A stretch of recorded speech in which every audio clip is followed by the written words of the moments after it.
व्यक्ति बोलते हैं कि ब्राह्मण का बच्चा नहीं पढ़ता है, सिर्फ इसके लिए वो आगे बढ़ रहे हैं, तो आज ऐसा नहीं, आज हम उनसे बात करके आपको दिखा रहे हैं। मेरे साथ बने रहें। नमस्कार, मैं अंकित मिश्रा और अभी आप देख रहे हैं बीटी न्यूज़ बिहार। हम अभी आए हुए हैं अनंतपुर प्रखंड के मेघौल गाँव में। यहाँ के कल मेरा वीडियो अगर आप देखे होंगे तो पापा से भी बात करेंगे कि उनमें क्या उत्साह है, उनके दादाजी से भी हम बात करके दिखाएंगे और जो लड़का है उनसे भी हम बात करके आपको दिखाएंगे वो कैसे संघर्ष किए और क्या किए। आइए उनके हम गार्जियन से बात करके आपको दिखाते हैं कि इनका लड़का कितना संघर्ष करता था, या पढ़ने में तेज़ था, या ये आप मतलब ये पैरवी वगैरह करवा के बेटा को फर्स्ट करवाएं। इनसे हम बात करके आपको दिखाते हैं। क्या नाम हुआ आपका? दीपक कुमार जी। दीपक कुमार जी, आप एक बात बताइए, आपका लड़का जो अभी फर्स्ट डिवीजन मैट्रिक में आया है, आप पैरवी तो नहीं करवाएं? नहीं, कोई पैरवी नहीं करवाए हैं। बहुत आदमी कहता है कि ब्राह्मण का बच्चा नहीं पढ़ पाता है, सिर्फ पैरवी पे होता है, ये सब नहीं ना हुआ? ये सब कुछ नहीं हुआ है। कितना नंबर लाया है आपका लड़का? 90.4%, 452 नंबर। 452 लाया। तो जिस समय रिजल्ट निकला होगा या रिजल्ट आने वाला होगा, उस समय अपना फीलिंग बताइए हमारे दर्शक को आप। बहुत अच्छा लगा सुन करके। जैसे रिजल्ट आने वाला था उस समय तो बेचैनी हुआ होगा, कब आएगा रिजल्ट? हाँ, वो तो सभी गार्जियन को रहता है कि अच्छा रिजल्ट आए। आपका लड़का का क्या नाम है? शुभंकर झा। अभी जैसे शुभंकर का रिजल्ट आप देखे होंगे, आज तो 2-3 दिन हो चुका है, तो उस समय आप उन मतलब पूछे होंगे उसे कितना नंबर आया, ये आप खुद चेक किए? नहीं, चेक करके दूसरे लोग भी बताए और पहले ही पता था जो अच्छा नंबर आएगा उससे कुछ कम आया। लेकिन जो तो पहले से मालूम रहता है कि आगे जाके क्या करेगा, लेकिन उस अभी तो जिस समय का माहौल चल रहा है उसमें विश्वास करने का कोई वजह ही नहीं है। जैसे 452 आया, पहले तो आप सुने होंगे कि फर्स्ट किया है, तो फिर नंबर के लिए परेशान होंगे, नंबर कब निकलेगा? हाँ, पहले तो फर्स्ट डिवीज़न ही निकला, उसके बाद थोड़ी देर के बाद पता चला जो। आप अपना मतलब उत्साह बताइए दर्शक को, उस समय क्या आपको लग रहा है?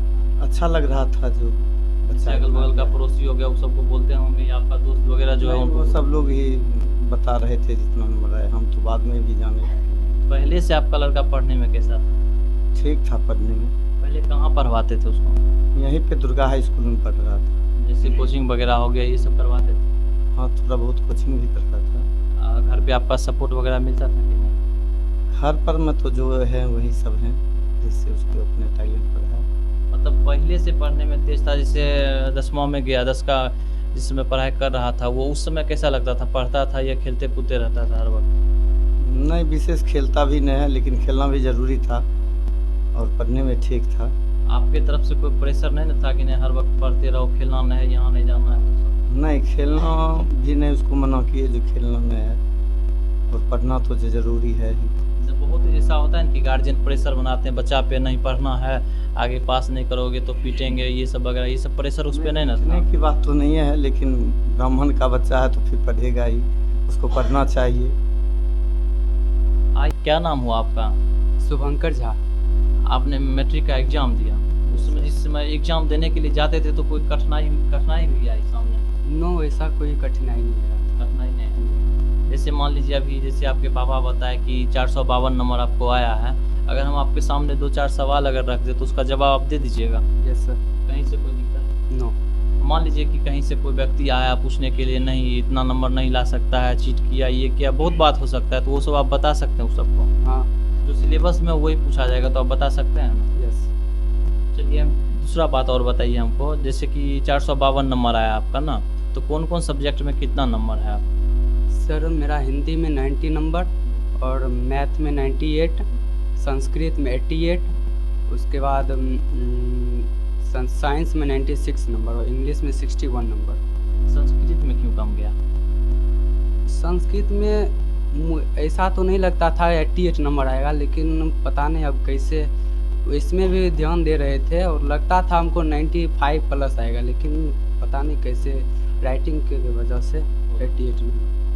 अभी आप मार्कशीट किस तरह से मेहनत करने के बाद ही नंबर लाया जाता है, ये नहीं होता है कि अभी जिस समय का दौर चल रहा है उस समय, अभी के समय में आप पैसा से कुछ नहीं कर सकते हैं, पैरवी से कुछ नहीं कर सकते हैं। जिस तरह से डिजिटल काम हो रहा है उस तरह से आपको खुद मालूम होगा, आप लोग खुद समझ भी रहे हैं, और इनके लिए कमेंट जरूर करें कि किस तरह से तैयारी किए, ये भी हम इनसे बात करके आपको दिखाते हैं। जैसे बहुत व्यक्ति बोलते हैं कि नहीं पढ़ना चाहिए, 13 घंटा पढ़ना चाहिए, 14 घंटा पढ़ना चाहिए, ये सब नहीं ना था। कितना टाइम पढ़ते थे आप? नॉर्मल 24 घंटा में 4 से 5 घंटा, बस इससे ज़्यादा। मतलब कोई रूटीन वगैरह बना हुआ था कि इतना पढ़ना है, इस समय सिलेबस पढ़ना है, ये सब? नो, ऐसा कोई रूटीन हम नहीं बनाते थे, बस मेरा मन होता था तो पढ़ते रहते थे, जब मन होता तो घर से कोई प्रेशर नहीं ना मिलता था, पढ़ो अभी ये करो? नो, घर से कोई प्रेशर नहीं था। जिस समय आपका मतलब ये रिजल्ट निकला था, उस समय मन में कुछ होगा, क्या होगा ये सब सोचते हुए थे? हाँ, इतना तो उम्मीद था कि मेरा रिजल्ट बढ़िया आएगा और वैसा आ गया। मतलब मेहनत किए थे पूरा आप?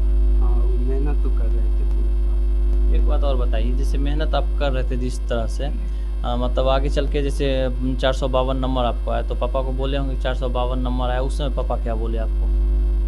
बोले ठीक है, बहुत अच्छा। और तो पापा को ये नहीं बोले कि नहीं हमको कुछ चाहिए, 10वां पास करेंगे तो कुछ मांगने वगैरह का ये सब मूड नहीं था आपका? नो, ये सब कुछ नहीं, बस आगे की पढ़ाई के लिए बस इतनी। अब युवा के लिए आप कुछ बोलना चाहिएगा, जिस तरह से आप पढ़ रहे हैं? हाँ,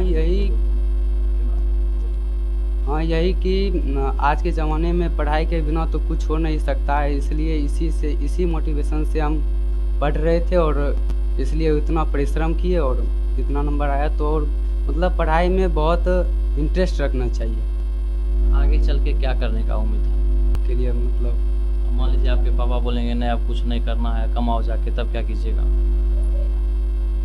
तो मतलब क्या है, तो पढ़ने का फिर भी मेरा मन है, तो मैं काम करके भी मैं पढ़ सकता हूँ।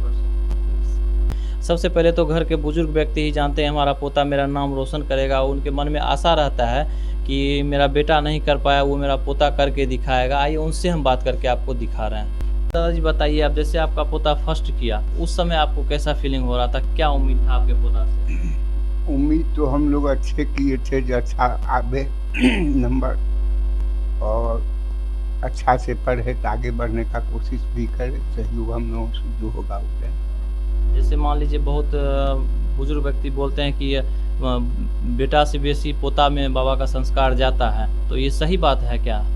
है, लेकिन मान लिया जाए जो आगे बढ़ने से फायदे न होगा, हम लोगों को भी उत्साह होगा। और हम लोग तो बहुत कम दिन अब हैं, लेकिन यही सब लोग न इसको देख लें। आपका नाम रोशन तो यही लोग करेंगे। आपका जैसे पोता वाला ने आगे पढ़ने का मन है मेरा, तो आप लोग कहिएगा नहीं अब नहीं पढ़ो, काम करो, ये सब तो नहीं ना ऐसी होगा? बात तो हमने सोचे, हम ये नहीं। जहाँ तक हमसे होगा वहाँ तक हम कोशिश करें, सहयोग करेंगे। जरूर करेंगे। क्या नाम हुआ आपका? देवेंद्र झा। आप क्या करते थे? हम तो सरकारी विभाग में ही, नलकूप विभाग में ऑपरेटर। तो आप तो ये जरूर सोचते होंगे कि जो मेरा बेटा नहीं कर पाया उससे बेहतर मेरा पोता करे। हम तो हरदम चाहते हैं कि पढ़े लिखे सब अच्छा से रहे और जहाँ तक हो वहाँ तक आगे बढ़े। तो और हम जब तक हैं तभी तक, आगे तो इसी सब को देखना है। आप कुछ कहिएगा, जैसे आपके पोता का उम्र है उस तरह से, लगभग अभी मैट्रिक का एग्जाम ढेरों विद्यार्थी दिया है, और आगे जनरेशन के लिए आप क्या कहना चाहिएगा? आगे अच्छा जो हो वही न हम लोग सोचेंगे। तो हमने इन सारे व्यक्ति से बात करके आपको दिखाया, और आगे जैसे ही जो सूचना मिलेगा हम आपको दिखाते रहेंगे। मेरे साथ लगातार बने ही रहिए आप।